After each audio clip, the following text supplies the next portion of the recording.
X 光照片中，一根订书针卡在小肠里头，导致苗栗一个1岁男童严重咳嗽5天，跑出胃部了。那在胃里面是可以用胃镜取出来嘛？哈，那已经调出胃的在肠道，那肠道当然没有所谓的肠镜可以取出来，没有了哈。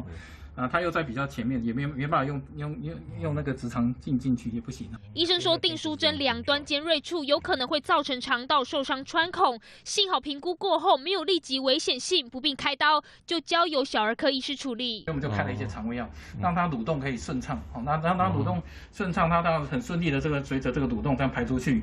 好，那它排出去之后，如果顺利排出，当然就没有问题。家属持续观察孩子5天后再照 X 光，订书针已经不见踪影，顺利排出体外，松了一口气。但医师说，3岁以下的婴幼儿正值口腔期，常常抓了东西就往嘴里塞。有多年经验的保姆也说，这类小东西绝对不会让他们出现在幼童眼前。都放在孩子拿不到的地方。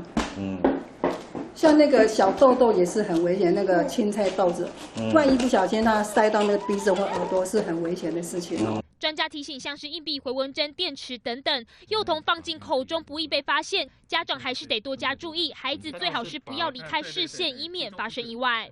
建鹏、这名徐玉文、李云杰苗栗参谋岛。